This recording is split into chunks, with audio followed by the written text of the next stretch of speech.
ब्रह्माणं विददादिपूर्वं यो वै वेदाहुं च बृहणोति तस्मै दंहदेवमात्मबुद्धिप्रकाशं मुमुक्षुर्वै शरणमहं प्रपद्ये।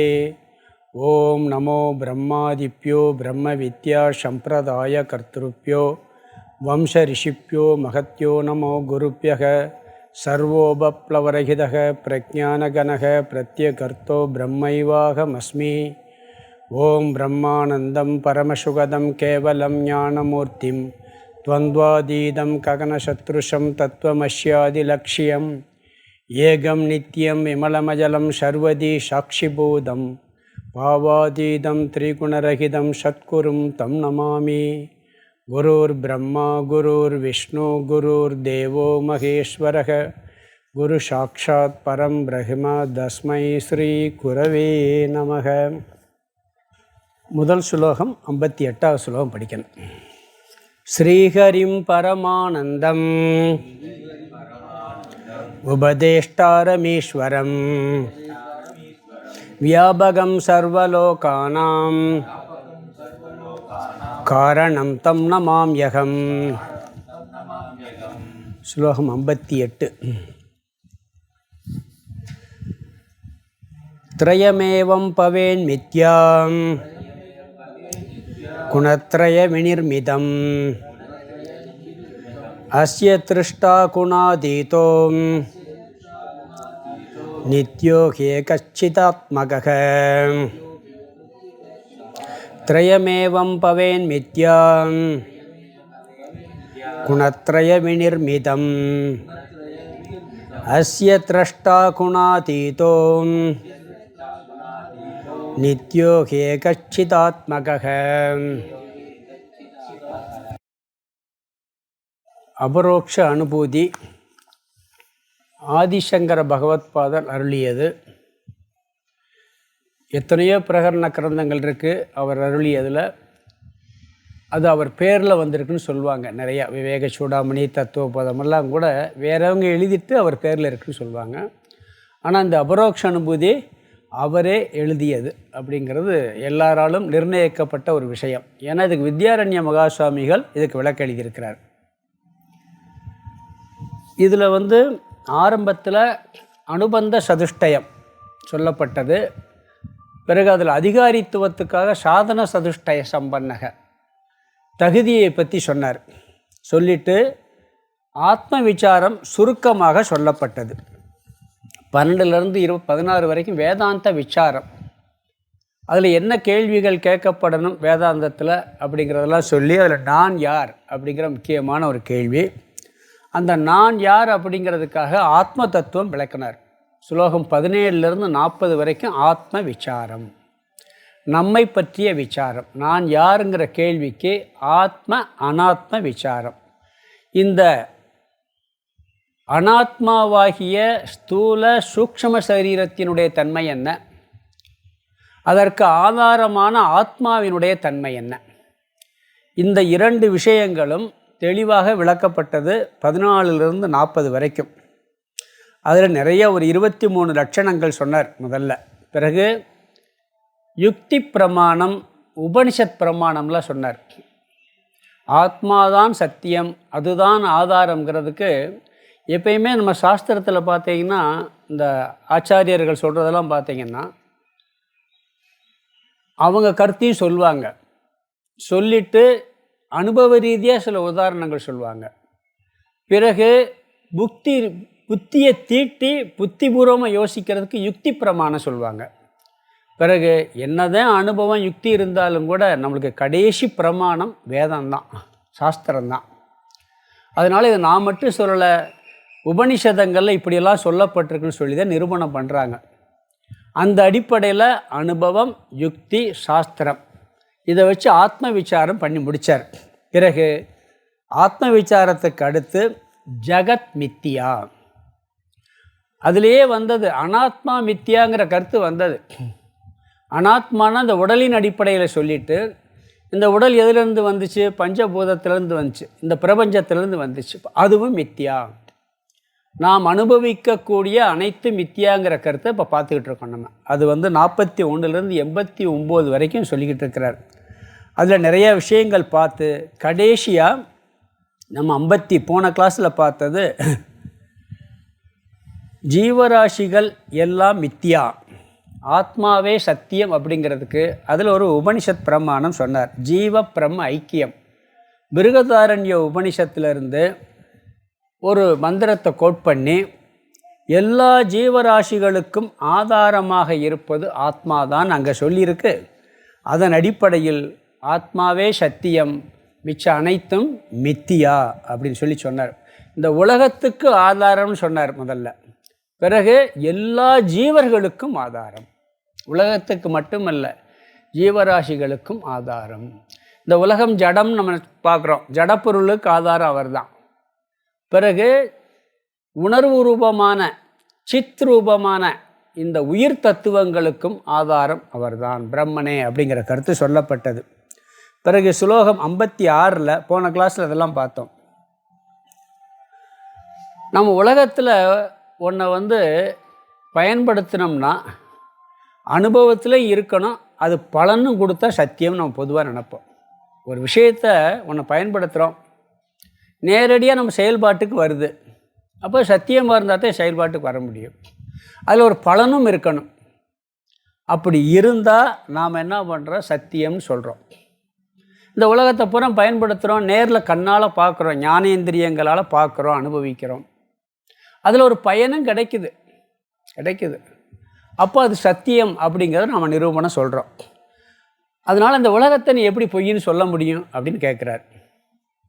அதுக்கு என்ன சொன்னார்னா, அனுபவத்தில் இருந்தாலும் பலனை கொடுத்தாலும் அது சத்தியம் அல்ல, அது மித்தியாதான் அப்படிங்கிறத நிரூபணம் பண்ணார். அதற்கு உதாரணம் கனவு அப்படின்னார். அந்த கருத்தில் ஒரு முகவரை பார்த்தோம், அந்யதா சித்தகன் ஒரு கருத்து பார்த்தோம். அந்யதா சித்தகன்னா அது இருக்குது, அது இருந்தாலும் ஒன்று தான், இல்லாட்டாலும் ஒன்று தான். இந்த உலகமே ஞானிக்கு எப்படி இருக்குமாம்னா, அவன் மித்தியாங்கிற ஞானத்தோடு இருக்கிறதுனால அவனுக்கு இருந்தாலும் ஒன்று தான், இல்லாட்டாலும் ஒன்று தான். அதுக்கு உதாரணம் பார்த்தோம். குயவன் பானை செய்யும்போது கழுதை பக்கத்தில் நிற்கிது. கழுதை ஒரு குழந்தை பார்த்துட்டு என்ன பண்ணுது, இந்த பானை செய்யணும்னா கழுதை கட்டாக இருக்குன்னு நினச்சிருது. ஏன்னா டெய்லி அவன் வரும்போது கழுதை கட்டி போடுறான், திருப்பி பிடிச்சிட்டு போகிறான், கழுதை பார்த்துக்கிட்டே இருக்குது பானை செய்கிறத. அப்போ பானை செய்கிறதுக்கு கழுதை காரணம்னு நினச்சா எப்படி? அது மாதிரி அது இருந்தாலும் ஒன்று தான், இல்லாட்டாலும் ஒன்று தான். ஞானியை பொறுத்தவரை இந்த உலகத்தில் எல்லா பொருள்களும் அந்யதா சித்தக, ஏன்னா எல்லாம் மித்தியாங்கிற ஞானம் வந்துடுங்கிற கருத்து அந்த ஸ்லோகத்தில் பார்த்தோம். அதில் சொப்பனம் எப்படி, சொப்பனம் காணும் பொழுது, கனவு காணும் பொழுது பொய் மாதிரி தெரிகிறதே இல்லை. அங்கே அனுபவம் இருக்குது, பிரயோஜனம் இருக்குது. ஏன்னா கனவில் நான் பசியோடு இருக்கேன், இல்லை என்ன பண்ணிக்கிட்டு இருக்கேன், வெயிலில் நான் போய்கிட்டு இருக்கேன், இல்லை ஏசி ரூமில் படுத்துருக்கேன்னு வச்சுக்கங்களேன், ஏசி ரூமில் படுத்துருக்கேன், ஆனால் கனவில் காட்டில் அலைஞ்சிக்கிட்டு இருக்கேன். அங்கே வெயில் அனுபவிக்கிறேன், அங்கே நல்ல சாப்பாடெல்லாம் கிடைக்குது, சாப்பாடெல்லாம் அனுபவிக்கிறேன், காட்சிக்கு இருக்குது. ஆனால் விழித்த உடனே ஒரு நொடி பொழுதில் போயிடுது. அதனால் கனவை போல அனுபவத்தில் இருந்தாலும் பலனை கொடுத்தாலும் மித்தியான்னு அதில் சொன்னார். அடுத்த ஸ்லோகத்தில் என்ன சொன்னார்னா, 57 3 அவஸ்தைகளையும் சொல்லி ஒரு அவஸ்தையில் இருப்பது இனியொரு அவஸ்தையில் இருப்பதில்லை பார்த்தோம். ஸ்வப்னக ஜாக்கிரண அலீனக, அதாவது கனவில் உள்ள அனைத்து பொருள்களும் ஜாக்கிரத் அவஸ்தையில் இல்லை. அங்கே கனவில் நீங்கள் சொன்னீங்க பொய், ஆனால் விழிப்பில் நேரம் உண்மையாக பார்க்குறோமா இல்லையா? விழிப்பில் இருக்குது அப்படியே இருக்கே, நம்மளுக்கு பார்த்துக்கிட்டு தானே இருக்கோம் அப்படின்னு சொன்னால், முதல்ல என்ன சொல்கிறாரு, கனவுல பார்த்த எல்லாமே விழிப்பில் போயிடுது, அதை சொன்னார். அப்போ விழிப்பில் இல்லை, அங்கே எல்லாம் இருக்குது, அங்கே நல்லா சாப்பிட்டோம், செஞ்சோம், எல்லாம் பார்த்தோம், ஆனால் விழிப்பு வந்த உடனே போயிருச்சு. பிச்சைக்காரன் கனவுல ஒரு பெரிய ராஜாவாக இருக்கான், எல்லாம் ஒருத்தனுக்கு 5 கோடி ரூபாய் லாபம் வருது, விழித்த உடனே போயிடுது. அங்கே சந்தோஷம் இருந்தது, லாபம் வந்தது, ராஜாவாக இருந்ததெல்லாம். ஆனால் விழித்த உடனே என்ன ஆயிடுச்சு, அத்தனையும் போயிடுச்சு, அந்த சந்தோஷம் போயிடுச்சு, எல்லாம் போயிடுச்சு. அதனால் கனவுல பார்த்தது விழிப்பில் இல்லை. இது நம்ம போன சுலோகத்திலே பார்த்தா கனவுல இருக்கிறதெல்லான்ட்டு. அடுத்ததில் என்ன சொல்கிறாருன்னு சொன்னால், ஸ்வப்னே அபி ஜாக்கிரக நகி, கனவிலும் விழிப்பில் உள்ள பொருள்கள் இல்லை. இல்லை நான் கனவுல தான் இல்லை, விழிச்சுக்கிட்டு இருக்கும்போது பயன்படுத்தினேன், அது இருந்துக்கிட்டு தானே இருக்குது, எனக்கு பயன்படுதலை அப்படின்னா நீ நல்லா சாப்பிட்டு வயிறு நிறையா சாப்பிட்டு தூங்கிக்கிட்டு இருக்க, நல்லா ஃபீஸ்ட்டு சாப்பாடு நிறையா சாப்பிட்டதுனால தூக்கமே வந்திருக்கு, அதுவும் ஏசி ரூமில் பட்டு மெத்தையில் படுத்து தூங்குறேன். தூங்கினோன்னே கனவு வந்துருச்சு. மே மாத வெயிலில் காட்டில் ஒத்தையடி பாதையில் வேர்த்து விறுவிறுக்க பசியோடு நடந்து போய்கிட்டு இருக்கேன். சாப்பிட்டு 10 நிமிஷத்தில் கனவு வந்தாச்சு. இங்கே வயிறு நிறைஞ்சா இருக்குது, ஏசி ரூமில் படுத்துருக்கோம், பட்டு மெத்தையில் படுத்துருக்கோம், இருட்டில் படுத்துருக்கோம். இது ஒன்று கூட அங்கே பிரயோஜனம் இல்லை, அங்கே துக்கத்தை அனுபவிக்கிறேன். என்னடா வேகாத வெயிலில் இப்படி நடக்க வச்சிட்டாரே கடவுள், இப்படி பசியோடு நான் உண்மையாக தெரியுது. அப்போ விழிப்பில் அனுபவித்த பொருள்கள் கனவில் துக்கத்தை கொடுத்துருக்கங்க. இது இல்லை, அங்கே பயன்படலைங்க.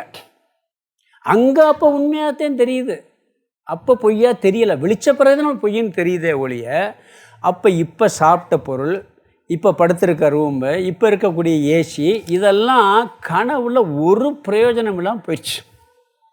அப்போ கனவில் என்ன, அது விழிப்பில் நீ உண்மை என்று நினைத்த பொருள்களால் பயனற்று போகிறது கனவுல இருக்கா இல்லையா? இது உண்மை. இதை பார்த்தோம். அதே மாதிரி அடுத்தது என்ன சொன்னார்? ஸ்வப்னே அபி ஜாக்கிரக நகி. அடுத்து ஒரு வார்த்தை, அதாவது துவயம் ஏவ லயே நாஸ்தி. இந்த 2 அனுபவங்களும் ஆழ்ந்த உறக்கத்தில் இல்லை. அங்கே நீங்கள் என்ன அனுபவித்தாலும் அங்கே அனுபவிச்சோங்கிற ஒரு எண்ணம் இருந்ததுன்னா தூங்கலேன்னு அர்த்தம். நான் பட்டு மத்தியில் படுத்துருக்கிறேன் அப்படிங்கிற ஞாபகம் இருந்துன்னு வச்சுக்கோங்க, பத்து மத்தியில் படுத்து தூங்கிக்கிட்டு இருக்கேன் அப்படிங்கிற ஞாபகம் இருந்தால் தூங்கலேன்னு அர்த்தம். கட்டாந்தரையில் படித்து நான் கட்டாந்தரையிலே படுத்திருக்கேன் தூங்கலைன்னு சொன்னால் அந்த அனுபவம் இருந்தால் தூங்கலைன்னு அர்த்தம். ரெண்டுலேயுமே நீங்கள் படுத்து ஆழ்ந்து உறங்கிட்டா இந்த அனுபவமும் அங்கே இல்லை, அந்த அனுபவமும் இல்லை. விழிப்பில் உள்ள அனுபவமும் ஆழ்ந்த உறக்கத்தில் போய்விடுகிறது, கனவில் உள்ள அனுபவமும் ஆழ்ந்த உறக்கத்தில் போய்விடுகிறது. பிறகு ஆழ்ந்த உறக்கத்தில் உள்ள அனுபவம் என்னாச்சு? லயோ அபி ஹி உபயோக நச்ச. உறக்கமும் உறக்கத்தில் ஆழ்ந்த உறக்கத்தில் ஏற்படுகின்ற அனுபவம் இருக்கே, அது விழிப்புலையும் இல்லை கனவுலையும் இல்லைன்ட்டார். அதாவது விழிப்பில் இருக்கிறது கனவுல இல்லை, கனவுல இருக்கிறது விழிப்பில் இல்லை. கனவிலும் விழிப்பிலும் உள்ளது உறக்கத்தில் இல்லை. உண்மைதானே? உறக்கத்தில் எந்த அனுபவமும் இல்லை. பிறகு என்ன சொல்கிறாரு? உறக்கத்தில் இருக்கக்கூடிய அனுபவம் இருக்குது. என்ன இருக்குது உறக்கத்தில்? ஒரு அமைதி இருக்குது, ஒரு ஆனந்தம் இருக்குது. அந்த அமைதிக்கும் ஆனந்தத்துக்கும் எந்த விஷயமும் இல்லை. கனவுல ஒரு விஷயமும் இல்லாமல் எந்த பொருளையும் அனுபவிக்காமல் நான் அமைதியாக ஆனந்தமாக தூங்கினேன்னு சொல்கிறோம் எந்திரிச்ச பிறகு. அப்படி ஒரு அனுபவம் ஏற்பட்டிருக்கு. அனுபவம் இல்லாமல் நான் விழிச்ச பிறகு சொல்ல முடியாது. எப்படி அனுபவம் ஏற்பட்டிருக்கு? நான் அமைதியாக ஆனந்தமாக தூங்கினேன்னு சொல்கிறோம். அந்த அனுபவம் கனவுல ஏற்பட்டிருக்கு. அது ஒரு பொருளும் இல்லாமல் நான் எதையும் அறியாமல் இருந்தேங்கிற அனுபவம் ஏற்பட்டிருக்கு. நான் ஒன்று கூட தெரிஞ்சுன்னா தூங்கலைன்னு அர்த்தம். இந்த அனுபவம் விழிப்பிலும் இல்லை கனவிலும் இல்லை. விழிச்சுக்கிட்டு இருக்கும்போது ஏதாவது பார்த்துக்கிட்டே இருப்போம், ஏதாவது ஒன்று அறிவு வந்துக்கிட்டு இருக்கும். கனவுலேயும் ஒரு அறிவு வருது, அங்கே எந்த அறிவும் இல்லை ஆழ்ந்த உறக்கத்தில். அதே மாதிரி அங்கே ஒரு அமைதி ஆனந்தம் எந்த விஷயமும் இல்லாமல் இருக்குது. இங்கே அப்படி வர்றதே இல்லை. ஒருவேளை விழிப்பில் எந்த விஷயமும் இல்லாமல் எந்த பொருளும் இல்லாமல் நம்ம மனசில் அமைதியும் ஆனந்தமும் ஏற்பட்டு விட்டால் அவன் முக்தன், அவனே ஞானி. கனவுல ஏற்படக்கூடிய அனுபவம் ஒரு விஷயமும் இல்லாமல் அறியாமையும் இல்லாமல், அங்கே அறியாமையோடு ஆனந்தம் கிடைக்குது, விஷயம் இல்லாமல் ஆனந்தம் கிடைக்குது. இங்கே அறிவோடு விழிப்பு நிலையில் அதே ஆனந்தம் இருந்துச்சுன்னா அவன் ஜீவன் முக்தன். அந்த ஞான நிஷ்டை அடைஞ்ச பிறகு அது வரும் அப்படிங்கிறாங்க. இது அப்போ ஒரு அவஸ்தையில் இருக்கக்கூடிய அனுபவமும் பயனும் மிச்ச 2 அவஸ்தையில் இல்லாததால் நாம் அனுபவித்தாலும் பயன் தந்தாலும் அது பொய் தான், அது மித்தியாதான் நிரூபணம் பண்ணார். இது யுக்தி பிரமாணம். ஏற்கனவே சாஸ்திரம் இதை நம்ம அறிவுனால் சிந்தித்து புரிஞ்சுக்கிறதுக்காக சொல்லியிருக்கிறார். அடுத்து அதில் கூட பார்த்திங்கன்னா எல்லாம் லயம் ஆயிரும் ஆழ்ந்த உறக்கத்தில். பிரம்மாவுக்கு கூட அப்படி தான். பிரம்மா என்ன பண்ணுறாரு, சிருஷ்டியை முடிக்கும் போது 1000 கல்ப வருஷம் தூங்குவாராம். அப்போ சிருஷ்டியே ஒடுங்கி போகுது, அங்கே சிருஷ்டியே இல்லாமல் போயிடுது. அப்படி தானே இருக்கு. அதனால் ஆழ்ந்த உறக்கத்தில் கனவில் உள்ள அனுபவமும் கனவில் பயன்பட்டதும், நிலவில் உள்ள அனுபவமும் நினைவில் பயன்பட்டதும் இல்லாமல் போய்விடுகிறது. அதே மாதிரி ஒரு அவஸ்தையில் இருப்பது மற்ற 2 அவஸ்தையில் உள்ளது அங்கே அனுபவத்திற்கும் வருவதில்லை, பயன்படுவதும் இல்லை. ஆகவே நீ அனுபவமும் பயனும் இருப்பது உண்மை என்று சொல்ல முடியாது, அது மித்தியாதான் அப்படின்னு நிரூபணம் பண்ணுறார். அடுத்து 58 இப்போ பார்க்கணும்.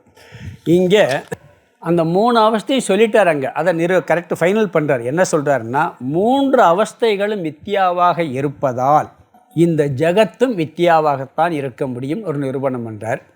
பிறகு இது முதல் வரியில் 58. 2வது வரியில் ஆத்மாவாகிய பிரம்மன் சத்தியம், அது திரு குணாதீதன் ஏகன் சைதன்யம் அப்படிங்கிற கருத்து ஆத்மாவுக்கு லட்சணம் சொல்கிறாருங்க 2வது வரியில். இதுக்கு முன்னாடி 3 அவஸ்தையும் மித்தியான்ட்டார். 3 அவஸ்தை மித்தியாவாக இருக்கிறதுனால இந்த ஜகத்து மித்தியாவாகத்தான் இருக்க முடியும். ஏன்னா ஜகத்தை தான் நாங்கள் பார்க்குறோம் 3 அவஸ்தையிலேயே. அப்போ ஜகத்து மித்தியாவை நிரூபணம் பண்ணுறாரு. பண்ணிவிட்டு அப்புறம் எது சத்தியமாக இருக்குன்னா ஆத்மா பிரம்மன் சத்தியம், அது ஏகன் திரு அறிபவன் குணாதீதன் சைதன்ய ஸ்வரூபமானவன். இந்த கருத்து இதில் சொல்லப்படுது. விளக்கத்தை பார்க்கலாம். முதல் வரியில் பார்த்திங்கன்னா 58 திரயமேவம் பவேன் மித்யா குணத்ரய விநிர்மிதம் ஏவம் திரயமேவம் ஏவம் குணத்ரய விநிர்மிதம். அந்த ஏவம்ங்கிறத இங்கே எடுத்துகிட்டு பார்த்தீங்கன்னா ஏவம்னா இவ்விதம், இது வரைக்கும் பார்த்ததின்படி குணத்ரய விநிர்மிதம் 3 குணங்களால் செய்யப்பட்டது. திரயம் பவேன் மித்தியா 3 அவஸ்தைகளும் மித்தியாவாகின்றது. அதாவது நம்மளுக்கு 3 அவஸ்தை இருக்குது. இந்த 3 அவஸ்தைகள் எப்படி வருதுன்னு சொன்னால் மாயையின் முக்குணங்களிலிருந்து தோன்றியது. அதாவது மாயையில் 3 குணம் இருக்குது. அதில் ஸ்தூலபூதம் சூக்ஷ்ம பூதமெல்லாம் தோன்றும். இதில் ஸ்தூல சரீரம் சூக்ஷ்ம சரீரம் காரண சரீரம் தோன்றுது. அப்போ இந்த 3 சரீரத்துலேயும் அந்த 3 குணம் இருக்கும். மாயையில் இருக்கக்கூடிய குணம் இதுலேயும் இருக்கும். அதிலிருந்து அந்த சரீரம் தோன்றுனதுனால சரீரத்தின் அடிப்படையில் அவஸ்தை வருது. விழிப்பு நிலையில் இந்த உடல் அபிமானம் இருக்கும், சூக்ஷ்ம சரீரம் மனசினுடைய அபிமானம் இருக்கும். கனவு நிலையில் உடல் அபிமானம் இருக்காது, சூக்ஷ்ம சரீர அபிமானம் மட்டும் இருக்கும். ஆழ்ந்த உறக்கத்தில் ஸ்தூல சரீர அபிமானம் இருக்காது, சூக்ஷ்ம சரீர அபிமானம் இருக்காது. இந்த சரீரத்தின் அடிப்படையில் அவஸ்தை வரும். சரீரம் எது? மாயையினுடைய முக்குணங்களால் செய்யப்பட்டது. அப்போ இந்த அவஸ்தை மித்தியா என்றால் இந்த அவஸ்தைக்கு காரணமான ஸ்தூல சூக்ஷ்ம சரீரம் ஸ்தூல சூக்ஷ்ம பஞ்சபூதங்கள் மித்தியா அப்படிங்கிறார். புரியுதா உங்களுக்கு? இப்படி ரிவர்ஸில் வர்றோம். அதாவது அவஸ்தை மித்தியா நிரூபணம் பண்ணியாச்சு. அவஸ்தை எப்படி வருது? இந்த சரீர அபிமானத்தில். சரீரம் எங்கேருந்து வருது? பஞ்சபூதத்தில் வருது. அந்த பஞ்சபூதம் முக்குணமயமானது. அப்போ அவஸ்தை மித்தியாவாக இருக்கும் பொழுது பஞ்சபூதமான முக்குணமயமான இந்த பிரபஞ்சமும் மித்தியா, இந்த ஜகத்தும் மித்தியா அப்படின்னு சொல்கிறார். சத்துவகுண பிரதானம் ஜாக்கிரத் அவஸ்தை, ரஜோகுண பிரதானம் சொப்பன அவஸ்தை, தமோகுண பிரதானம் சுசுப்தி அவஸ்தை ஆழ்ந்த உறக்கம். மாயையிலிருந்து தோன்றிய பஞ்சபூதங்களிலும் முக்குணங்கள் இருக்குது. அதிலிருந்து ஸ்தூல சூக்ஷ்ம பஞ்சபூதங்கள் தோன்றின. இந்த 3 குணங்களிலிருந்து 3 சரீரங்கள். இந்த 3 சரீரங்களின் அபிமானம் 3 அவஸ்தை. 3 அவஸ்தை மித்தியா என்றால் 3 குணங்களுடைய பிரபஞ்சமும் மித்தியாவாக ஆகின்றது. சரி, அதுக்கு அடுத்தது அந்த அவஸ்தை மித்தியான்னு சொல்லும் பொழுது அதில் ஒரு நிரூபணம் பண்ண ஒரு அவஸ்தை கூட தொடர்ச்சியாக கிடையாது. தொடர்ச்சியாக ஏதாவது ஒரு அவஸ்தை இருக்கா? அது ஒரு காரணம். நீங்கள் விழிச்சுக்கிட்டே எத்தனை நாள் இருந்துருவீங்க தூங்காமல்? யாராலையும் முடியாது. சரி, தூங்கிக்கிட்டே இருந்துட முடியுமான்னா அதுவும் முடியாது. கனவு கண்டுக்கிட்டே இருக்குமா, நம்ம கையிலே இல்லை. ஒரு அவஸ்தையில் கூட தொடர்ச்சியாக இருக்க முடியாது. எது தொடர்ச்சியாக இல்லையோ அது சத்தியம் அல்ல. ஏகதேசமாக சில பேருக்கு உண்டு ஒரு அபூர்வ ஆற்றல்னால. யார்? லட்சுமணன் 14 வருஷம் தூங்கலைன்னு சொல்லுவாங்க. அதே மாதிரி கும்பகர்ணன் 6 மாதம் தூங்குவான், 6 மாதம் விழிச்சிக்கிட்டு இருப்பான். அது கூட பாருங்கள், அது மாறி மாறி வரும். காலன்னே வித்தியாசமே ஒழிய ஒன்றில் தொடர்ச்சியாக இருக்க முடியாது. அப்போ எது தொடர்ச்சியாக இல்லையோ அது மித்தியா. அதாவது 57வது சுலோகத்தில் விசாரிக்கப்பட்டதின் அடிப்படையிலும் இவ்வித மாயையினுடைய 3 குணங்களின் அடிப்படையிலும் 3 அவஸ்தையும் மித்தியா. 3 அவஸ்தையில் அனுபவிக்கப்படும் இந்த உலகமும் இந்த அறியாமையும் மித்தியா. அறியாமையும் மித்தியான்னு புரிஞ்சுக்கிறோம். ஏன்னா கனவு வாழ்ந்த உறக்கத்தில் அறியாமல் இருக்குது, அதுவும் போயிடும். நித்தியம் அறியாமையோட தொடர்ச்சியாக இருக்கிறது இல்லை. பிறகு 2வது வரியில் ஆத்ம லட்சணம் சொல்கிறார். என்ன சொல்கிறாருன்னா, அஸ்ய திருஷ்டா. இந்த 3 அவஸ்தைகளையும் பார்ப்பவன் யார்? அவன். அந்த ஆத்மா யார்? 3 அவஸ்தையிலும் பார்ப்போம். திருஷ்ய விவேகம் பார்த்துருப்போம் நம்ம. எது அறியப்படும் பொருளோ அது மித்தியா, அறிபவன் சத்தியம். அறியப்படும் பொருள் நான் அல்ல. இந்த உலகத்தில் இதெல்லாம் பார்க்குறேன், இது நான் கிடையாது, இதெல்லாம் மாறிக்கிட்டே இருக்குது. அது மாதிரி நான் என்ன பண்ணுறேன், என் உடம்பு அறிகிறேன், என் உடம்பு நல்லா இருக்குது, என் உடம்பு நல்லா இல்லைன்னு நான் சொல்கிறேன். உடம்பு திருஷ்யமாகுது, நான் திருக்காகிறேன். அப்போ உடம்பை அறிவதால் உடம்பு நான் அல்ல, அறியக்கூடிய அந்த உடம்பை அறியக்கூடியவன் நான் இல்லை. அறியறது மனசுன்னு சொல்லிடலாமேன்னா, மனசையும் அறியணும். என் மனசு இப்போ சந்தோஷமாக இருக்குது, என் மனசு கவலையோடு இருக்குது, எனக்கு என்னமோ தெரியல ஒரு மாதிரியாக இருக்குது மனசுக்கு, அப்படிலாம் சொல்கிறோம். அப்போ மனசையும் நம்ம அறிகிறோம். அப்போ மனசு நான் அல்ல, ஸ்தூல சரீரம் நான் அல்ல, சூக்ஷ்ம சரீரம் நான் அல்ல. காரணம் அது அறியப்படுவதாக இருக்கிறது. அறிபவனாகிய திருக்கே நான். அதே மாதிரி 3 அவஸ்தையும் நம்ம பார்க்குறோம். விழிப்பில் இருந்தது நனவில் தெரியுது, தெரியுதா இல்லைங்களா? கனவுல இருந்து நனவில் தெரியுது, நனவில் இருக்குது நனவுலே தெரியுது, ஆழ்ந்த உறக்கத்தில் இருக்கிறது நனவில் தெரியுது. விழிப்பு இருக்கக்கூடிய அனுபவங்கள் தான் கனவுலே வருதுன்னு சொல்லுவாங்க. அப்போ எதெல்லாம் அறிகின்றோமோ அதை அறிபவன் திருக் அப்படிங்கிறார்.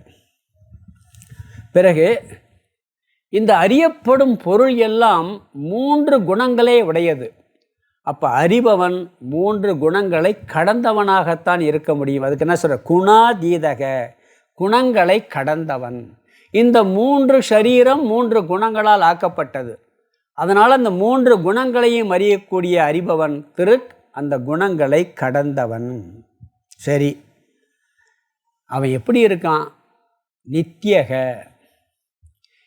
இதெல்லாம் மாறுது, ஆனால் அது அறிபவன் மாறாமல் இருக்கிறான். அதனால் அவனுக்கு பேர் நித்தியக. கனவுலையும் பார்க்குறான், உறக்கத்தையும் பார்க்குறான், விழிப்பையும் பார்க்குறான். அவன் அந்த பார்ப்பவன் திருக், அந்த குணங்களை கடந்தவன். 3 அவஸ்தைகளையும் தொடர்ந்து இருப்பதால் தான் ஒவ்வொரு அவஸ்தையை பற்றி ஞாபகப்படுத்தி சொல்கிறான். இல்லாட்டி சொல்ல முடியாது. நித்தியமாக இருக்கான் அவன், இவெல்லாம் போயிடுறான், வந்துட்டு போய்கிட்டே இருக்கு, மாறிக்கிட்டே இருக்குது. அதை கவனிக்கிற ஒருத்தன் நித்தியமாக இருக்க முடியும். அதனால் நித்தியக. 3 அவஸ்தை ரீகலெக்ட் பண்ணி சொல்ல முடியுதுல்ல, நான் தூங்கினேன், கனவு கண்டேன், விழிச்சிக்கிட்டு இருக்கேன்னு.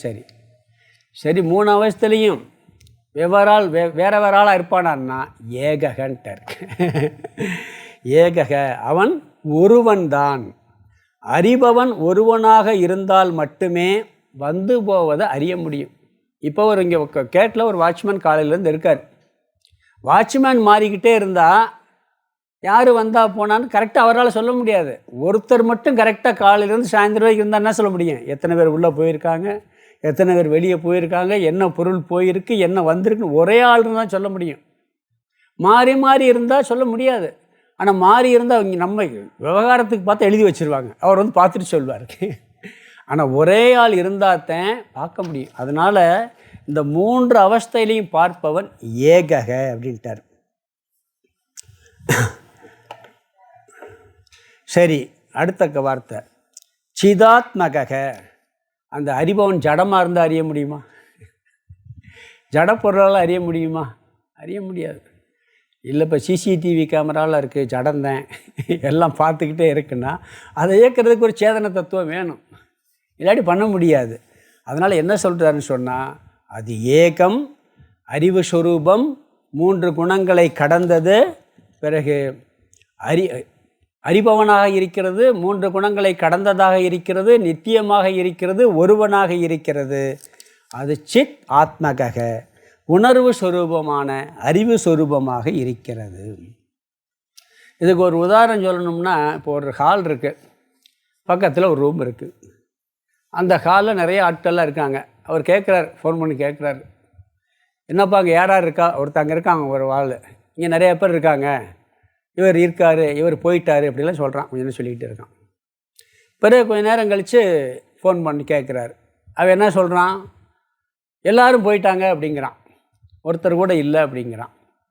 ஏதோ சத்தம் கேட்குதேப்பா அப்படிங்கிறார். டிவி ஓடிக்கிட்டு இருக்கு அப்படிங்கிறான். டிவி பார்த்துட்டு உட்காந்துருக்கேங்கிறான். சரிப்பான்னு விட்டுறாரு. பிறகு திருப்பி கேட்குறாரு. பிறகு என்ன சொல்கிறான்? எல்லாமே அவன் என்னப்பா அமைதியாக இருக்குது, டிவியும் ஓடலை, யார் இருக்கா? ஒருத்தர் கூட இல்லை அப்படிங்கிறான். ஒருத்தர் கூட இல்லைன்னு உண்மையா? அவன் இருக்கான்ல. எல்லாரும் இருக்கிறதையும் பார்த்தது விழிப்பு நிலை, டிவி பார்த்துக்கிட்டு இருக்கிறது கனவு நிலை. ஒருத்தர் கூட இல்லைன்னு சொல்கிறத ஆழ்ந்த உறக்கம். இவன் மட்டும் இருக்கான். அப்போ ஒரு நிகழ்ச்சியும் இல்லை, ஒரு சம்பவம் நடக்கலை, ஆனால் அவன் மட்டும் இருக்கான். அது ஆழ்ந்த உறக்கம். ஆனால் இருக்கிறது ஒரே ஆழ்த்த. அவன் நித்தியமாக இருக்கான், மாறாமல் இருக்கான். இதுக்கு சொல்லலாம் மற்ற குணங்களை கடந்தவன். இது ஆத்மா உள்ள, அது உணர்வு சுரூபமாகத்தே இருக்க முடியும். உணர்வு இல்லாத சொல்ல முடியாது, ஜடமாக இருந்தால் பார்க்க முடியாது. அதனால் இந்த கருத்து சொல்லப்படுது. சரி, அடுத்த சந்தேகம் வருது. நீங்கள் ஆத்மா ஏகன்னு சொல்கிறீங்க, ஆனால் ஜீவர்கள்லாம் பலவாக இருக்கிறாங்களே அப்படிங்கும்போது, ஜீவத்வம் அப்படிங்கிறதுனால தான் பலவாக தெரியுது. அந்த ஜீவத்வம் மித்யா அப்படிங்கிற கருத்தை அடுத்த ஸ்லோகத்தில் சொல்ல போகிறாரு. அது 59 பார்க்கணும். இந்த ஸ்லோகத்துக்கு அர்த்தத்தை பார்த்துடலாம். திரயமேவம் பவேன் மித்யா குணத்ரய விநிர்மிதம். திரயம் ஏவம், ஏவம்னா இவ்விதம். அதாவது இதுக்கு முன்பு சொல்லப்பட்ட சுலோகங்களை விசாரித்து பார்த்த விதத்தில் குணத்ரய, அதாவது பவேன் மித்யா குணத்ரய, முக்குணங்களால் ஆன மாயையால், குணத்ரயன்னா முக்குணங்களால், மாயையால் சேர்த்துக்கிறணும், மாயையால் விநிர்மிதம் உருவாக்கப்பட்ட, செய்யப்பட்ட, முக்குணங்களால் ஆன மாயையால் செய்யப்பட்ட அல்லது உருவாக்கப்பட்ட. விநிர்மிதம்னா செய்யப்பட்ட அது உருவாக்கப்பட்ட. முதல் வார்த்தை திரயம், 3 அவஸ்தைகளும். திரயம்னா 3 அவஸ்தைகளும் சேர்த்துக்கிறணும். 3 அவஸ்தைகளும் மித்யா, பவேன் மித்யான் இருக்கு. மித்யா பவேன்னா ஆகின்றது, மித்யான்னா மித்யாவாக, மித்யாவாக ஆகின்றது. பவேன் மித்யான்னா மித்யா பவேத் அப்படி பிரிச்சுக்கணும். மித்யாவாக பவேத் ஆகின்றது. அஸ்ய. அடுத்து 2வது வரி, 2வது வரியில் முதல் வார்த்தை அஸ்ய. இந்த மித்யாவான 3 அவஸ்தையையும் திரஷ்டா, திரஷ்டா, திரஷ்டான்னா அறிபவன் அல்லது பார்ப்பவன், குணாதீதோ, குணாதீதக குணங்களை கடந்தவன். அடுத்த வார்த்தை நித்யோ, நித்யக என்றும் இருப்பவன். ஹி ஏகக சிதாத்மக. ஏகக, ஏககன்னா ஒன்றானவன். இந்த ஹீங்கிறதுக்கு மேலும் சொல்லிக்கலாம். மேலும் ஏகக ஒன்றானவன், சித் ஆத்மக அறிவு சொரூபமானவன். இங்கே என்ன சொல்லப்பட்டிருக்குன்னா, 3 அவஸ்தைகளின் மித்யா என்பதின் மூலம் ஜெகத் மித்யா என்ற கருத்து சொல்லப்படுகிறது. ஆத்மா திருக் சித் குணாதீதன் ஏகக. இந்த லட்சணம் இந்த ஸ்லோகத்தில் சொல்லப்பட்டிருக்கு. 59 படிக்கலாம். யத்வன் மிருதி கட பிராந்திம் சுக்தௌ வா ரஜதஸ்திதம் திதிம் தத்வத் பிரம்மணி ஜீவத்வம் வீக்ஷயமானேன பஸ்யதி. யத்வன்மிருதி கட பிராந்திம் சுக்தௌ வா ரஜதஸ்திதிம் தத்வத் பிரம்மணி ஜீவத்வம்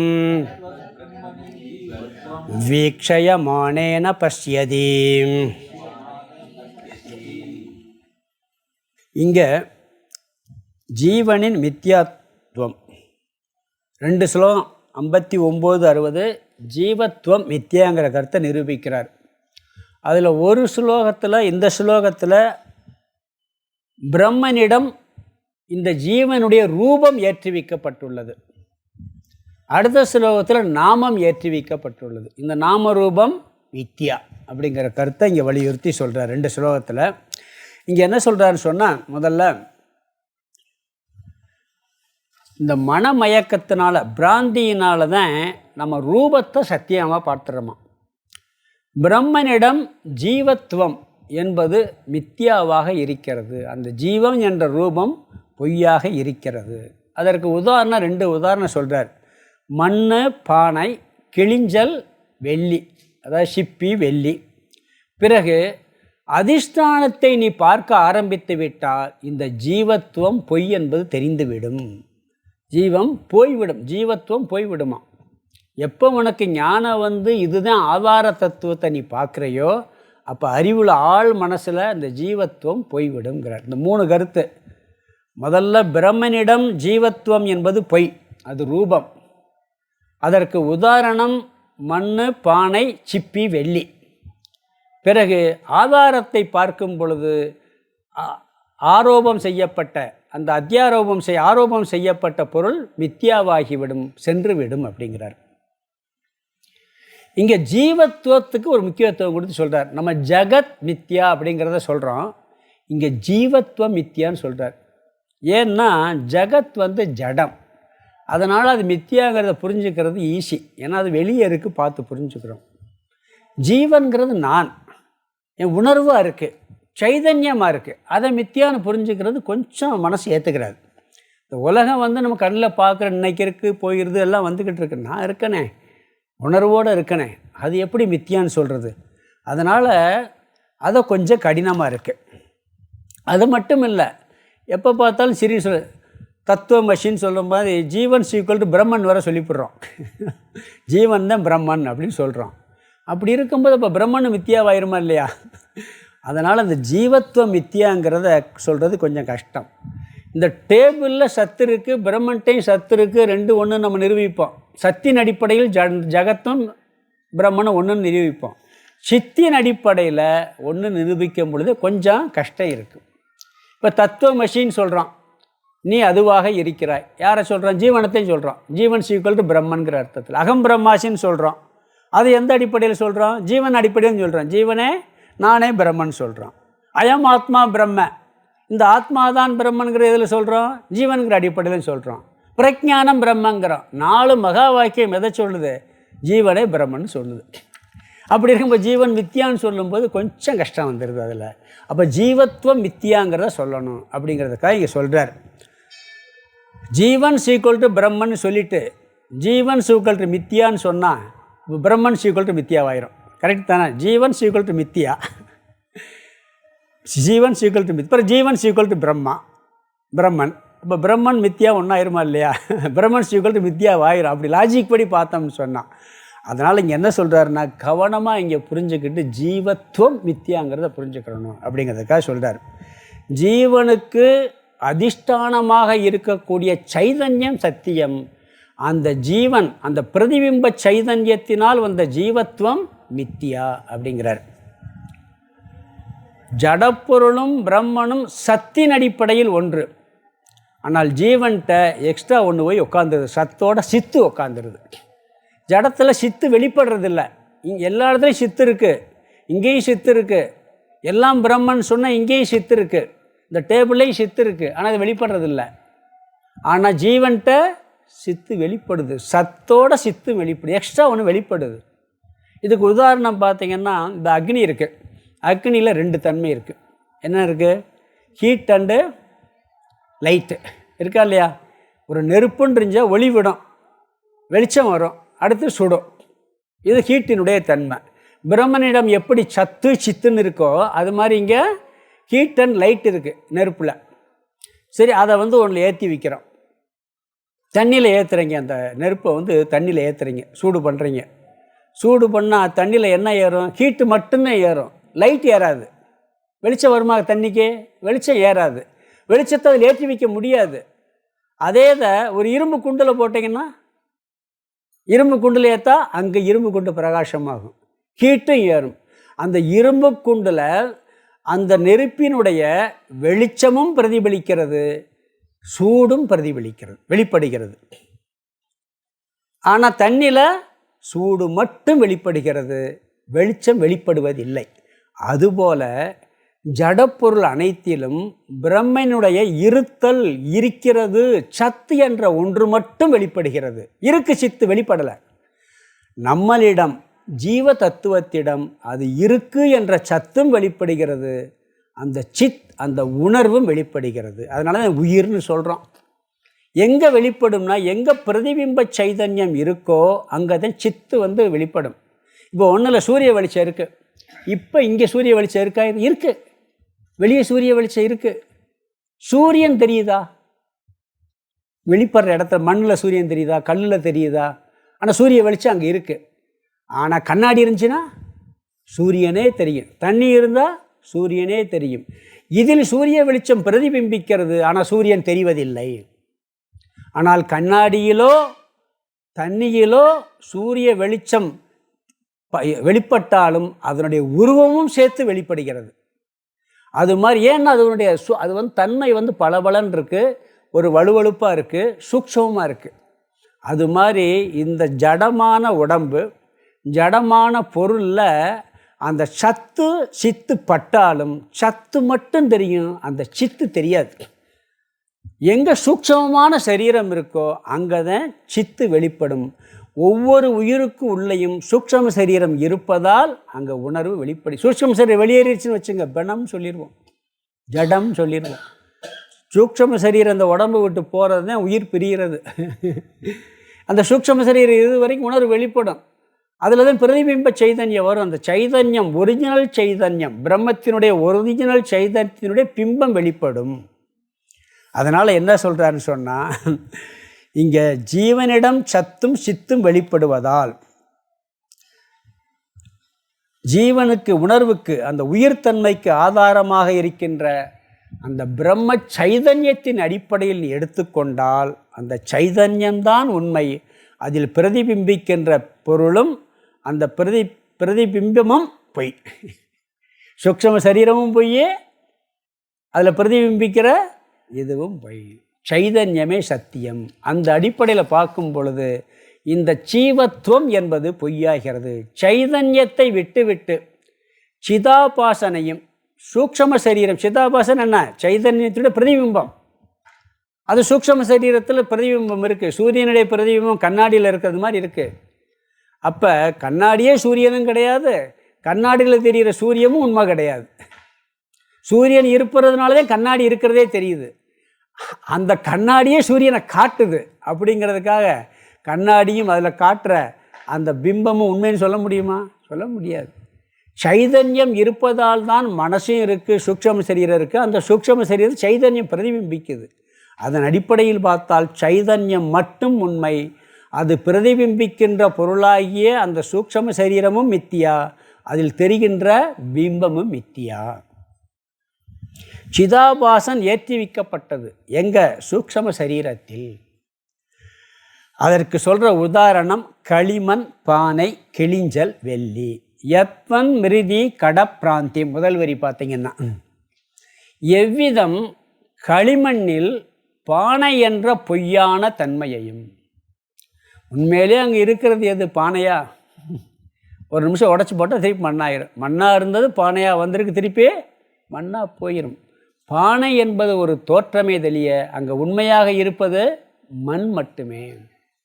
எப்படி களிமண்ணில் ஒரு பானை என்ற தோற்றம் வந்திருக்கிறதோ அதை போல, அடுத்து பாருங்க, சுக்தவ் வ ரஜதஸ்திதம், அல்லது கிளிஞ்சலில் வெள்ளி இருக்கிறது. நல்ல வெயிலில் எங்கே பார்க்குறோம்? சூரிய ஒளி படும்போது சிப்பியை பார்த்தா வெள்ளி இருக்குன்னு நம்ம நினைக்கிறோம், வெள்ளி மாதிரி தெரியுது. அது சிப்பியை வெள்ளியாக பார்க்குறோம். அதுபோலங்கிறார். பொதுவாக ஜீவத்துவம் மித்தியாங்கிறதுக்கு நம்ம பார்க்குற உதாரணம் சிப்பி வெள்ளியும் சொல்லுவோம், கயிறு பாம்பத்தையும் அதிகமாக சொல்லுவோம். இது ரெண்டும் ஏன் சொல்கிறோம்னா, கயிறு பாம்பு இருக்குது, கயிற்றுல பாம்பை பார்த்த உடனே பயந்து விலகி ஓடுறோம், வெறுத்து ஓடுறோம். கயிற்றுல பாம்பை பார்த்தோன்னு வெறுப்பு, சிப்பியில் வெள்ளியை பார்த்தோன்னு விருப்பு, அதை எடுக்க ஓடுறோம். வெறுத்து பயந்து ஓடுறதுக்கு காரணமாக இருக்கிறதும் பொய் தான். விரும்பி நாடி ஓடுறதுக்கு காரணமாக இருக்கிறதும் பொய் தான். இந்த விருப்பு வெறுப்பே பொய்யில் தான் ஏற்படுது அப்படிங்கிறதுக்கு என்ன சொல்லுவாங்கன்னா, கயிறு பாம்பு உதாரணமும் சிப்பி வெள்ளி உதாரணம் சொல்கிற பழக்கம் உண்டு. ஏன்னா பயங்கிற ஒரு சம்சாரம் வருது, இங்கே ஆசைங்கிற ஒரு சம்சாரம் வருது, துக்கம் வருது. அதனால் ரெண்டுமே பொய் தான். அதாவது இந்த பயங்கிறது இருக்கே, இது நம்மளுடைய இந்த சம்சார துக்கத்தை பல ஆங்கிளில் சொல்லுவாங்க. பயம், கோபம், இப்படின்னு சொல்லி பயங்கிறது ஒரு முக்கியமான ஒன்று. பயம் இல்லைன்னு வச்சுக்கங்களேன், எல்லாத்தையும் ஜெயிச்சிடலாம். ஒரு ஞானி நிஷ்டை அடைஞ்சாச்சுன்னா அவனுக்கு இந்த உயிரே போகிறாதான்னு பயமே இருக்காது. ஹிட்லர் கூட போடுற ஒரு யுக்தியை கையாண்டார், அவனுக்கு பயம் போகணுன்ட்டு.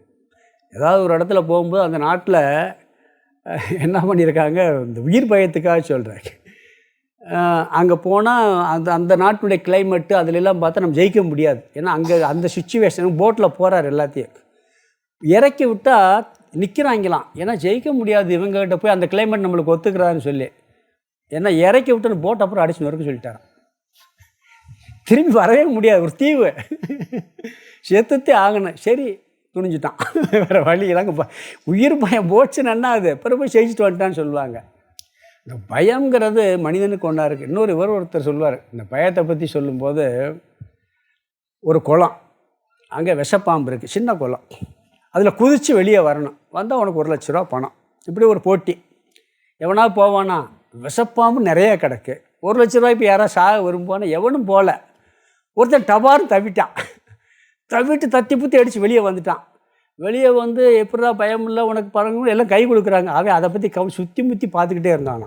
என்னடா பார்க்குறேன்னா, என்னை யார் தள்ளி விட்டதுன்னு பார்க்குறேங்கிறா. எல்லாருக்கும் பயம் இருக்குது, அவனும் பயம் இல்லாமல் குதிக்கலை, எவனும் தள்ளி விட்டான். அது இவர் தென்கட்சி சொல்வார் நினைக்கிறது, அதை கேட்ட ஞாபகம் இருக்கு எனக்கு. இன்னும் யார் தள்ளி விட்டான்னு பார்த்துக்கிட்டு இருக்கேங்கிறான். ஆனால் இந்த பயங்கிறது அது கயிறு பாம்பு உதாரணத்தில் சொல்லுவோம். ஏன்னா பாம்புன்னு பார்த்து விலகி பயந்து ஓடிக்கிட்டு இருக்கோம். இந்த உலகத்தில் ஒன்று வெறுத்து ஓடுவ அல்லது விரும்பி போவ, ரெண்டுக்கும் காரணம் பொய்யான தன்மை தான், உண்மையான தன்மை இல்லை, மித்தியாதான் அப்படிங்கிறார். இந்த ஜீவனின் சம்சாரமே இந்த விருப்பு வெறுப்பில் தான் வருது. ஜீவத்தன்மை, பிரவிருத்தி ஆர் நிவிருத்தி, விரும்புதல் அல்லது விலகுதல், இது 2 நாள் இந்த சம்சாரமே ஏற்படுகிறது. அது ஜீவத்தால் வருவது.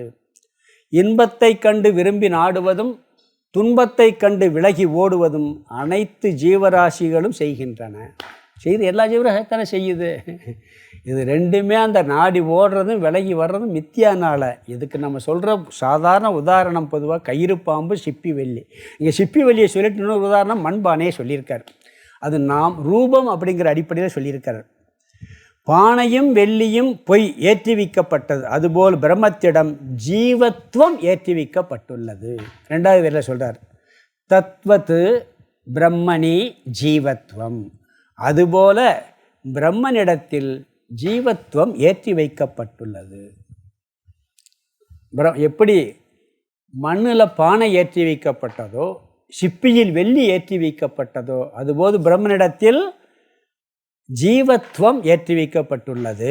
எது வரைக்கும் அந்த பொய் இருக்குன்னு சொன்னால் அடுத்த வார்த்தை பாருங்கள், வீக்ஷயமானே ந பஷ்யதி, ஆத்ம ஞானம் அடைந்த பின் அல்லது அதிஷ்டானத்தை பார்க்கும்போது அத்தியாசத்தை பார்ப்பதில்லை. பிரம்மத்தை பார்க்கும்போது ஜீவத்துவத்தை பார்ப்பதில்லை.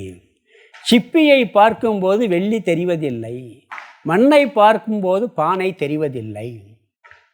அந்த ஞானம், மண் என்ற ஞானம் இருக்கும் பொழுது மண்ணை மட்டும் பார்ப்போம், பானை போயிடும். கள்ளக்கண்டா நாயக்கானா, நாயக்கண்டா கள்ளக்கான ஒரு பழம் சொல்லுவாங்க. அதுக்கு கிராமத்தில் வேறு மாதிரி அர்த்தம் புரிஞ்சுக்கிறோம். கல்லால் எடுத்து நாயை அடிக்கணுமா, அதுக்காக கள்ளக்கான நாயை, அது அர்த்தம் கிடையாது. ஏதோ ஒரு பங்களாவில் நாயை கட்டி போட்டது மாதிரி இருக்குது, ஒரிஜினல் நாய் மாதிரி இருக்குது, கல்லில் செஞ்சுருக்கு. நாயின்னு பயந்து ஓடுறான், கல் தெரியலை அவனுக்கு.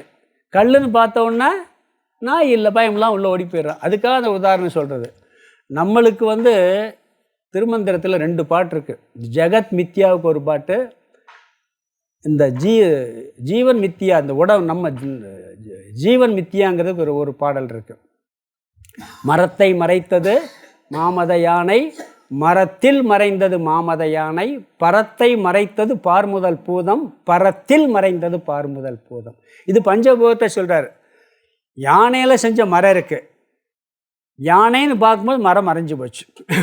மரத்தை மறைத்தது மத யானை, பெரிய யானை. அதை பார்த்து இங்கே இதில் வச்சு ஜவுளி கடையில் வச்சுருப்பாங்க. அதெல்லாம் வாழெல்லாம் லேசாக ஆட்டிக்கிட்டுலாம் இருக்கும். ஒரு மிஷினில் வச்சு தும்பிக்கை ஆட்டிக்கிட்டு இருக்கு. குழந்தை பார்த்தா ஒரிஜினல் யானைன்னே நினைக்கும். அப்போ அந்த மரத்தினால் செய்யப்பட்ட யானை அந்த மரத்தை மறைச்சிருச்சு. மரம்ங்கிற எண்ணம் வர்றதில்லை. ஆனால் மரம்னு பார்த்தாச்சுன்னா மரத்தில் மறைந்தது மாமதையா, மரத்தில் மறைஞ்சு போச்சு யானை. அது மாதிரி பரத்தை மறைத்தது பார்முதல் பூதம். இந்த பஞ்சபூதம் நம்மளுக்கு பரத்தை காமிக்கலை, பரம்பொருள் தேங்கிறத காமிக்கலை. அறிவுனால இது பரம்பொருள் தத்துவம் தெரிஞ்ச பிறகு பஞ்சபூதம் ஓடிப்போகுது. பரத்தில் மறைந்தது பார்முதல் பூதம். இது இதுக்கு சொல்கிறார். பிறகு இங்கே வந்து இன்னொன்று சொல்கிறார் பாருங்க. பொன்னை மறைத்தது பொன்னணி பூஷணம், பொன்னில் மறைந்தது பொன்னணி பூஷணம், தன்னை மறைத்தது தன்னதி கரணங்கள், தன்னில் மறைந்தது தன்னதி கரணங்களேங்கிட்டார் திருமந்திரத்தில். தங்கத்தை பார்க்குற நம்மளாம் என்ன பண்ணுவோம், இந்த டிசைன் நல்லா இருக்குன்னு பார்ப்போம். நகையில் நகை கடைக்காரன் என்ன பண்ணுவான், இது எவ்வளோ மச்சம் இருக்குன்னு பார்ப்பான். அவன் வந்து வடிவத்தை பார்க்க மாட்டான். அவனுக்கு என்ன பண்ணுவான், அவன் வந்து பார்க்கும் பொழுது அந்த வடிவம் போயிடும். அவனுக்கு தங்கன்னே தெரியும். அப்போ தங்கத்தில் அது மறைஞ்சு போச்சு, வடிவம் மறைஞ்சு போச்சு. அதே மாதிரி தன்னுடைய இந்த 5 கரணங்கள், ஞானேந்திரியம், கர்மேந்திரியம், சூல சூக்ஷம சரீரங்கள் என்னாச்சு, இந்த கரணங்கள்லாம் சேர்த்து தன்னையை மறைச்சிருச்சு. பிறகு தான் தெரிஞ்சவன் இது மறைஞ்சு போச்சு அதுக்குள்ளே அப்படிங்கிறது ரொம்ப அழகாக சொல்லியிருக்கார் அவர். அதனால் என்ன சொல்கிறேன்னா, ஜீவன் உண்மை என்று சொல்லும்போது அதற்கு ஆதாரமான ஜீவத்துவம், அந்த பிரம்மணத்தையும் சொல்கிறான். ஜீவத்துவம் பொய் என்பது இந்த ஸ்தூல சூக்ஷ்ம சரீரத்தை சொல்கிறான் நம்ம அடிப்படையில். இப்போ ஒரு ஜீவத்துவத்தில் பார்த்திங்கன்னா ஒருத்தர் நல்லவனா கெட்டவனா அப்படின்னு பார்க்குறோம். ஜீவத்துவத்தில் நல்லவன் ஒருத்தனை சொல்கிறோம், கெட்டவன் ஒருத்தர் சொல்கிறோம். நல்ல குணமுடையவன், கெட்ட குணமுடையவன், உயர்ந்தவன், தாழ்ந்தவன், மனுஷத்தன்மை உள்ளவன், மிருகத்தன்மை உள்ளவன், எல்லாம் ஜீவத்துவம் தான். இதெல்லாம் ஒன்றாவாக இருக்குது. இன்றைக்கி மனுஷத்தன்மையாக இருக்க மிருகத்தன்மையாக மாறுறான், மிருகத்தன்மையாக இருக்க மனுஷத்தன்மையாக மாறுறான். இதெல்லாம் ஜீவத்துவத்தில் வர்றது. அதே மாதிரி பார்த்தீங்கன்னா மிருகத்துக்கு ஒரு குணம் இருக்குது, பறவைகளுக்கு ஒரு குணம் இருக்குது, ஒவ்வொன்றுக்கும் ஒரு குணங்கள் இருக்குது, ஒவ்வொன்றும் ஒவ்வொரு தன்மை, அதெல்லாம் ஜீவன் தான். இந்த ஜீவத்துவம் இருக்குது பார்த்திங்கன்னா, ஒரு பிறவியில் பறவையாக பிறந்திருக்கலாம், அடுத்த பிறவியில் மிருகமாக பிறந்திருக்கலாம், ஒரு பிறவியில் தேவர்களாக பிறந்திருக்கலாம். ஆனால் எல்லா ஜீவத்துவமும் மாறி மாறி மாறி போய்கிட்டே இருக்குது. அந்த ஜீவத்தன்மை மித்தியா, ஜீவனுக்கு ஆதாரமாக இருக்கக்கூடிய அந்த பிரம்ம சைதன்யம் சத்தியம். ஒரு சினிமா பாட்டு இருக்குது, எத்தனை பெரிய மனிதருக்கு எத்தனை சிறிய அறிவு இருக்குன்னு ஒரு பாட்டு, எம்ஜிஆர் பாட்டு கேட்டிருக்கீங்களா? அதில் ஒரு வரி வரும் பார்த்தீங்கன்னா, அதில் எது குறித்து, அதாவது காக்கையை பாரு கோழியை பாரு காலையில் விழிக்கும், குருவியை பாரு சோம்பலை தவிர்க்கும், காக்கையை பாரு கூடி பிழைக்கும், நம்மையும் பாரு ஊரே சிரிக்கும் பாரு. ஏன்னா அந்த எல்லா குணம் இவனுக்கு வந்துருச்சு. ஒருத்தன்ட்ட எல்லா மிருக குணம் இருக்கும், எல்லா பறவை குணமும் இருக்கும். ஆனால் ஒவ்வொரு ஜீவராசிட்டு அந்தந்த குணம் மட்டும்தான் இருக்கும். இப்படி எல்லாம் மாறி மாறி ஜீவத்துவம்னாலே இத்தனை விதமான குணங்களோடு கூடியது, அது மாறக்கூடியது. அதனால் அது மித்தியா. ஒரு பெரிய ஞானி இருந்தாராம், ஒரு நல்ல தபஸ்வி, தாடியோடு இருப்பாராம், ரொம்ப ஒழுக்கமான வாழ்க்கை, நேர்மையான வாழ்க்கை வாழ்ந்துட்டு இருந்திருக்காரு. அவர்கிட்ட ஒருத்தன் போய் கேட்டிருக்கேன், என்ன தாடி வச்சாலாம் பெரிய ஆளா அப்படின்ட்டு போய் கேட்டிருக்கான். கழுதைக்கும் தாடி இருக்குது, உங்களுக்கும் தாடி இருக்குது, எது பெருசுன்னு கேட்டானா. அவர் இப்போ என்னால் சொல்ல முடியாதுப்பா, கொஞ்சம் நாள் கழிச்சு சொல்கிறேன்னாராம். பிறகு கொஞ்சம் நாள் ஆச்சு, அவர் மரணப்படுக்கையில் இருக்கும்போது அவனை கூப்பிட்டு விட்டாராம். கூப்பிட்டு விட்டு, எப்பா நீ கேட்ட கேள்வி பதில் சொல்லிருந்தேன், இந்த தாடி தான் எப்போ பெருசுன்னாராம். அவர் தாடியை காமிச்சு, ஏன் இப்போ சொல்கிறீங்கன்னு நானா, இல்லை நீ என்னை வந்து உயர்வாக நினச்சிக்கிட்டு இருக்க, நீ இந்த தாடி இருக்கிறதுனால நான் இதுதான் உயர்ந்ததுன்னு சொல்லிவிட்டு நான் மோசமாக போயிட்டேன்னா தாடி வச்சவங்களாம் மோசமாக இருப்பேன் நீ நினப்பேன். ஏன்னா மாறுறதுக்கு வாய்ப்பு இருக்குங்கிறார் அவர். அதனால் இனிமேல் வந்து தாடிக்கு உண்டான மரியாதையை காப்பாற்றிட்டேன், அதனால் இதுதான் உயர்ந்ததுன்னு சொன்னார். ஏன்னா மாறக்கூடியது, ஜீவத்தன்மை மாறக்கூடியது. நம்ம அதனால் என்னென்னா, நம்ம ரொம்ப நல்ல குணம் இருக்குன்னு வச்சுங்களேன், கர்வப்படக்கூடாது. நான் வந்து பெரிய கொடையாளி, நான் நல்ல மனுஷன் அப்படின்னு கர்வப்பட எப்போ வேணாலும் மாறிடும். அது கொஞ்சம் மோசமாக இருக்குன்னு வச்சுக்கோங்க. அதுக்காக ஒரு இதுபடவும் கூட வருத்தப்படவும் கூடாதுன்னா என்னென்னா, அதுக்கு வந்து அந்த ஒரு சிறுமை இது வரக்கூடாது. நம்ம ரொம்ப இவ்வளோ மோசமாக இருக்குமே, ஏன்னா அதை மாற்றுறதுக்கு வாய்ப்பு இருக்குது. நல்ல குணம் இருந்து கர்வப்படக்கூடாது, மோசமான குணம் இருந்து கோபம் வருது, பொறாமை வருது, அதுக்காக சிறுமைப்படவும் கூடாது. ஏன்னா அதுவும் மாறி போக வாய்ப்பு இருக்குது. குணங்கள் மாறக்கூடியது, அது ஜீவத்துவத்திடம் வரக்கூடியது, அது மித்தியாவாக இருக்கிறது. ஆகவே ஜீவத்துவம் மித்தியா அப்படிங்கிறார். அடுத்த ஸ்லோகத்தில் என்ன சொல்ல போகிறாருன்னா, இங்கே அந்த ரூபம் வடிவத்தை சொல்லிட்டார். அடுத்தது எல்லாமே வெறும் நாமம்தான்ங்க போகிறார். எல்லாமே வெறும் நாமம் மட்டுமே அப்படிங்கிறது அடுத்த ஸ்லோகத்தில் சொல்ல போகிறார். அது மித்தியான்னு சொல்ல போகிறாரு. இந்த ஸ்லோகத்துக்கு அர்த்தத்தை பார்த்துடலாம். யத்வன் மிருதி கட பிராந்திம். யத்வன் யத்வத் மிருதி. யத்வத்னா எவ்விதம், மிருதி களிமண், கட பிராந்திம் பானை என்ற பொய்யான தன்மையையும், பிராந்திம்னா பொய்யான தன்மையையும் வா. அதாவது சுக்தவ் வான் இருக்கு, வானா அல்லது சுக்தவ். சுக்தவ்னா கிளிஞ்சலில் சிப்பியில், ரஜதஸ்திதம் வெள்ளி இருப்பதாகவும், களிமண் பானை என்ற பொய்யான தன்மையையும் கிளிஞ்சலில் வெள்ளி இருப்பதாகவும் யார் பார்க்கின்றானோன்னு சேர்த்துக்கணும். தத்வத்து, ரெண்டாவது வரி தத்வத்து. அதுபோல பிரம்மணி, பிரம்மனிடத்தில் ஜீவத்துவம், ஜீவத்துவத்தை பார்க்கிறான். எப்படி களிமண்ணில் பொய்யான பானையையும் கிளிஞ்சலில் வெள்ளி இருப்பதாகவும் பார்க்கிறானோ அதுபோல பிரம்மனிடத்தில் ஜீவத்துவத்தை பார்க்கிறான். வீக்ஷயமானே,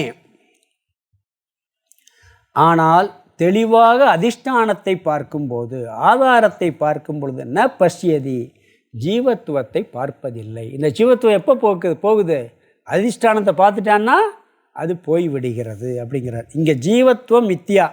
உதாரணம் களிமண் பானை, சிப்பி வெள்ளி. பிரம்மனை பார்க்கும் பொழுது ஜீவத்துவம் போய்விடும். இது இந்த ஸ்லோகத்தினுடைய சாரம். அடுத்த ஸ்லோகம் படிக்கலாம். வீக்ஷயமானேன்னு சொன்னால் தெளிவாக அதிஷ்டானத்தை பார்க்கறது, அதிஷ்டானத்தை பார்க்கும்போதுன்னு அர்த்தம். வீக்ஷயமானே ஆதாரத்தை பார்க்கும் பொழுது. ஸ்லோகம் 60 படிக்கலாம். யதா மிருதி கடோ நாம கணகே குண்டலாபிதாம் சுக்தவ்ஹி ரஜதக்யாதிஹீம் ஜீவசப்தஸ்ததா பரே. யதா மிருதி கடோ நாம கணகே குண்டலாபிதாம் சுக்தவ்ஹி ரஜதக்யாதிஹீம் ஜீவசப்தஸ்ததா பரே. போன ஸ்லோகத்தில் அந்த ரூபம் ஏற்றி வைக்கப்பட்டது, இங்கே நாமம் ஏற்றி வைக்கப்பட்டது, அது மித்தியாங்கிறார். முதல் வரியில் பார்த்தீங்கன்னா யதாமிருதி கடோ நாம, எவ்விதம் களிமண்ணில் பானை என்ற பெயரோ நாமமோ. சரி, இந்த நாமத்தையும் ரூபத்தையும் ஒரு பொருளை ஏற்றி வச்சா, ஏற்றி வைக்கிறேன்னு சொல்லிக்கிட்டே இருக்கோம். நம்ம ஒரு பொருளை ஒன்று ஏற்றி வச்சா வெயிட் கூடிருமா இல்லையா? நம்ம மேலே ஒரு பொருளை தூக்கி வச்சா நம்ம வெயிட்டு கூடும். லாரியில் ஒரு பொருளை ஏற்றினா வெயிட்டு கூடும். அது மாதிரி களிமண்ணில் பானைங்கிற நாமரூபத்தை ஏற்றி வச்சா வெயிட் கூடுமா? அது எந்த மாற்றமும் அடையாது, எந்த வெயிட்டும் கூட போகிறதில்ல, எடையும் கூடாது, அது மாறவும் மாறாது. தங்கத்தில் ஒரு வேளை இப்போ நகை செய்கிறான், தங்கத்தில் தோடு மூக்குத்தி செயின்லாம் ஏற்றி வைக்கிறோம். எடை கூடிச்சுன்னா நாக்கடைக்காரனுக்கு லாபம் ஆயிருமா இல்லையா? சரி, எடை குறையும்னா நட்டமாயிரும், ரெண்டும் ஆகாது. ஆனால் எடை குறையுதுன்னு சொல்லி சேதாரம் மட்டும் நம்மகிட்ட காசை பிடிங்கிறாங்க. சேதாரமெல்லாம் உண்மையிலே சேதாரம் ஆகிறது, அங்கே விழுகிறதெல்லாம் பிறக்கி தட்டி எடுத்துருவாங்க, ஒன்று கூட மிஸ் ஆகாது. நகை செய்கிற இடத்துல ஒரு தூசியை வெளியே அனுப்ப விட மாட்டாங்க. ஏன்னா அது ஃபுல்லாக திருப்பி கூட்டி அள்ளிடுவாங்க. அதனால் குறையிறதும் இல்லை கூடுறதும் இல்லை இந்த நாம ரூபத்தால். கணகே குண்டல அபிதா, தங்கத்தில் குண்டலம் என்ற பெயரும். யதாமிருதி கடோ நாமக, எப்படி களிமண்ணில் பானை என்ற பெயரோ, கணகே குண்டல அபிதா, தங்கத்தில் குண்டலம் என்ற பெயரும் அப்படிங்கிறார். இங்கே படைப்பு என்பதே வெறும் நாம ரூபம்தான், வெறும் நாமந்தான். மாண்டூக்கிய உபநிஷத்தில் இதை தெளிவாக விளக்குறார். அது காரிகையில் அழகாக விளக்கிறார். அங்கே இந்த படைப்பே வெறும் சப்தந்தேன்னு சொல்வார். வெறும் நாமத்தை தவிர, பெயரை தவிர ஒன்றும் வரலேம்பர். அதுக்கு தான் இந்த ஓம்ங்கிறதுக்கு விளக்கம் சொல்லுவாங்க. ஓமில் என்ன இருக்குது? ஆ உ இம். நீங்கள் எந்த ஒரு சப்தம் போடணும்னாலும் இந்த ஓம் சொல்லித்தான் ஆகணும். மறைமுகம், அது தெரியுமா? நீங்கள் எந்த ஒரு சப்தம் போடணும். ஒரு பொருள்னு சொன்னால் இது என்னன்னு சொல்கிறதுக்கு வாயை திறக்கணும், ஒரு நாமத்தை சொல்லணும். இல்லை இது பேர் தெரியலன்னு கூட சொல்லலாம். வாயை திறந்து மூடுனா, வாயை திறந்தால் என்ன சத்தம் வரும்? டாக்டர் குழந்தைய வாயை திறக்கிறதுக்கு என்ன சொல்லுவார்? சொல்லும்பார். வாயை திறன்னு சொல்லுவோம், சொல்லும்பார். சொன்னால் என்ன ஆட்டோமேட்டிக்காக வாயை திறந்துருவோம். வாயை மூடுனா திறந்தா மூடுனா இம்மு, வாயை சுருக்குனா ஊ. ஊ இம் சேர்ந்தது தான் ஓம். அங்கே மாண்டூக்கிய உபநிஷத்தில் பெரிய விளக்கம் வருது. அதில் இன்னொன்று சொல்லுவார். இந்த ஊ இம்ங்கிறது 3 அவஸ்தை சொல்வார். எல்லாம் சொல்லி பிரித்து பிறகு துரிய அவஸ்தைன்னு ஒன்று சொல்லுவான். துரியன்னு இதுக்கெல்லாம் ஆதாரமாக இருக்கிறது. சப்தத்துக்கு ஆதாரம் எது தெரியுமா? அசப்தம். எல்லாம் கேகன்னு சத்தம் போட்டுக்கிட்டு இருக்கு. ஏதாவது சத்தம் கேட்குமா? அமைதி இருந்தால் தான் சத்தமே வரக்கூடிய, சத்தத்தினுடைய தன்மையை புரிஞ்சுக்கிற முடியும். சத்தம் வரணும்னா அங்கே என்ன வேணும்? சப்தம் இல்லாமல் இருக்கணும். சப்தத்தோடு இருந்துச்சுன்னா சத்தம், ஒரு சத்தம் தெரியாது. அதெல்லாம் அங்கே விளக்குவார், பெருசாக விளக்குவார். அதில் அவர் என்ன சொல்வார்னா, இங்கே வந்திருக்கிறது என்ன? அப்போ எல்லாத்துக்கும் ஒரு பேர் சொல்கிறான். அந்த நட்சத்திரம், இந்த நட்சத்திரம், சூரியன், சந்திரன், கோயில், அவன் இவன் எல்லாம் சொல்கிறான். எல்லாம் நாமம் தானே. எல்லாம் நாமத்தை தவிர என்ன இருக்குது அப்படிங்கிறார். வெறும் நாமந்தான் உருவாகிருக்கு, சப்தம். அது மட்டும் இல்லை, முதல்ல உருவானது எது? பஞ்சபூதத்தில் ஆகாசம். ஆகாசத்தினுடைய சொரூபம் என்ன? சப்தம். அது ஆகாசத்தினுடையது குணம் சப்தம். ஆகாசத்துலேயும் வாயு வருது. அப்போ எல்லாமே சப்தத்துலனே வந்திருக்கு அப்படிங்கிறத அங்கே நிரூபணம் பண்ணுவார். அப்போ உண்மையிலேயே இங்கே இருப்பது என்னென்னா சப்தம்தான், நாமம்தான் அப்படிங்கிற. ஜீவன் என்பது வெறும் சப்தம், இருப்பது பிரம்மன் மட்டுமே. 84 லட்சம் யோனிகள் இருக்கான். மனித சரீரமெல்லாம் ஒரு யோனி, சிங்க சரீரமெல்லாம் ஒரு யோனி, இப்படி 84 லட்சம் யோனிகள். தேவ சரீரம்லாம் ஒரு யோனி. அத்தனையும் பேர் தான். இது மனிதன், சிங்கம், புலி, தேவர்கள், அசுரர்கள் எல்லாம் நாமந்தான் அப்படிங்கிறார்.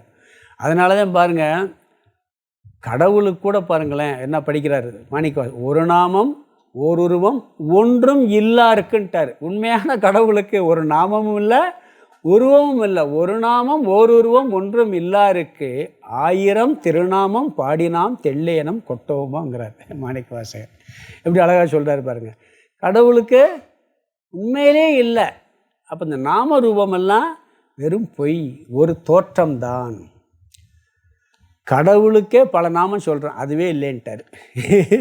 கடவுளுக்கு சொல்கிற எத்தனை நாமம் சொல்கிறான், அதுவே இல்லை, அதுவே பொய் தான் அப்படிங்கிறார். இந்த சப்தம் இருக்கே, இதுதான் நம்மளுக்கு பெரிய பந்தப்படுத்தும். இந்த சப்தம் பொய்ன்னு தெரிஞ்சுன்னு வச்சுக்கல, புகழ்ச்சிக்கு அடிமையாக மாட்டோம், இகழும்போது துக்கப்பட மாட்டோம். அதாவது பகவான் ஒருத்தரை சோதிக்கிறதுல கடைசி அவர் அஸ்திரம் எது தெரியுமா? புகழ்ங்கிற அஸ்திரம். வெறும் சப்தம்தான். ஒருத்தன் காமினி காஞ்சனம் இப்போ எல்லா ஆசையும் விட்டு வந்துடுவானா, கடைசியில் எங்கே விழுந்துருவானா? புகழில் விழுந்துருவானா. அது வெறும் சப்தம்தான். அந்த சப்தத்துக்கு அடிமையாகிடுறான். இல்லாட்டி என்ன, அவனை கோபம் வந்தால் அவனை திட்டினா அதுவும் வெறும் சப்தம்தான், அதுக்கு மாறிடுவான். அதனால் என்ன சொல்கிறாருன்னு சொன்னால், எல்லாமே சப்தம்தான். நம்ம ஒரு மனுஷனவே எடுத்துங்க, சிசுங்கிறோம், குழந்தைங்கிறோம், பையன்கிறோம், சிறுமிங்கிறோம், சிறுவன்கிறோம், ஒரு வாலிபன்கிறோம், வயோதிகன்கிறோம், கிழவன்கிறோம். ஒரே ஆளை எத்தனை சப்தம் பாடுறோம், எவ்வளோ பேர் மாத்திரம். ஒரே மனுஷனுக்கு எவ்வளோ பேர். நாம ரூபம்தான், அது மாறும் அழியும். சிசு குழந்தையாக மாறிடுது. சிசுங்கிற பேர் கொஞ்ச நாள் அடிபட்டு போகுது, குழந்தைங்கிற பேர் வந்துடுது.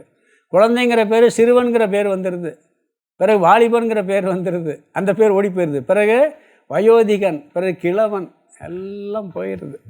அதனால் என்ன சொல்கிறாருன்னு சொன்னால், இந்த சப்தம் பாடலே எடுத்துக்கங்க. ஒரு பக்தி பாடல் ஒருத்தர் பாடுறாரு, எல்லாருக்குமே சந்தோஷத்தை கொடுக்குது. வயசானவங்க கேட்போம், வீட்டில் குழந்தை முதல்ல அதை ஆஃப் பண்ணுங்க அப்படின்றோம். பக்தி பாடல் கேட்கறதுக்கு அவங்க சந்தோஷம், நம்மளுக்கு சந்தோஷமாக இருக்கும், ஆகான்னு அப்படியே தலையை ஆட்டுவோம். அதுகளுக்கு ஒரே சப்தம் ஒருத்தர் துக்கத்தை கொடுக்குது, ஒருத்தர் கொடுக்குது. காரில் ஒரு சாமி போய்கிட்டு இருந்தார், பையன் பாட்டு அந்த அங்கே இருக்க கூட ஒரு பையன் ஒரு சினிமா பாட்டு போடுறான். சாமி வர்றாரா, சாமி பாட்டு போடுறா அப்படின்னு சொல்லி அவங்க அப்பா சொல்கிறாரு. அவன் சாமி பாட்டு என்ன பாட்டு போட்டிருந்த, சாமியோ சாமியோன்னு ஒரு பாட்டு இருக்கோம், அந்த பாட்டை போட்டு விட்டான். சாமியோன்னு அவர் சொல்கிற சாமி பாட்டு போனால் இதை போடுறாங்கிறாரு. ஒரே பாடல் ஒரே சப்தம் ஒருத்தருக்கு சந்தோஷத்தை கொடுக்குது, ஒருத்தருக்கு துக்கத்தை கொடுக்குது. ஆகவே எல்லாம் மித்தியா. இதனுடைய இந்த ஸ்லோகத்துக்கு அர்த்தத்தை அடுத்த வகுப்பில் பார்க்கலாம்.